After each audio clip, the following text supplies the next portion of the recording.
Welcome back to my YouTube channel. তো আজ আমি আবার চলে এসেছি আর একটা নতুন রেসিপি নিয়ে। তো এখানে আমি দেখতেই পাচ্ছ 2 প্যাকেট দুধ নিয়ে নিয়েছি রেড কাউয়ের।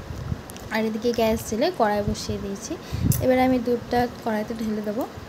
তো আমি এখানে 2 প্যাকেট দুধই দিয়ে দিয়েছি কড়াইতে। এখানে কোনো রকম কোনো জল অ্যাড করবে না। আর এখানে দেখতে পাচ্ছ আমি যেটা বানাবো তো স্বাদ অনুযায়ী একটু চিনি দিয়ে দিলাম।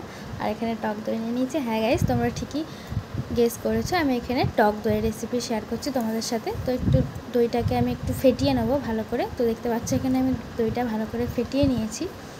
এরপর আমি একটু এটাকে মিডিয়াম টু লো ফ্লেমে ভালো করে দুধটা ফুটিয়ে নেব। ফোটানোর পর আবার আমি একটু ভালো করে নেড়ে চেড়ে খানিকক্ষণ আবার মিডিয়াম টু লো ফ্লেমে আমি দিয়ে রাখবো আঁচটাকে, আর একবার ভালো করে ফুটিয়ে নেওয়ার জন্য। তো এখানে একটু কালার চেঞ্জ হওয়ার জন্য আর একবার ফুটিয়ে নেওয়া, আর কিছুই না। আর এখানে আবার বলে দিই, এখানে কোনো রকম কোনো জল ইউজ করবে না। দই বসানোতে কিন্তু জল ইউজ করলে একদম সেটা জল কেটে যাবে। তো দেখতেই পাচ্ছ এখানে আমি ভালো করে এটাকে ফুটিয়ে নিয়েছি। তো খানিকক্ষণ আমি রেখে দেবো এটা ঠান্ডা হওয়ার জন্য। ঠান্ডা হওয়ার পর তারপরে আবার আসছি তোমাদের সাথে।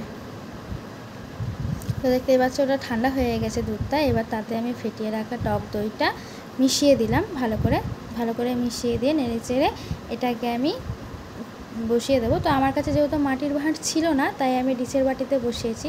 তোমাদের যাদের কাছে মাটির ভাত থাকে না তারা তোমরা ডিশেই বসাতে পারো। তো আমি একটা গামছা ছেঁড়া দিয়ে বসিয়ে দিয়েছিলাম, গামছা ছেঁড়া ভালো করে জড়িয়ে। দেখতেই পাচ্ছ পরের দিন সকালে উঠে কি সুন্দর বসে গেছে। তো আমার ভিডিও যদি ভালো লেগে থাকে একটা like, comment, share and subscribe করে দিও। আর নেক্সট ভিডিওর জন্য কমেন্ট করো।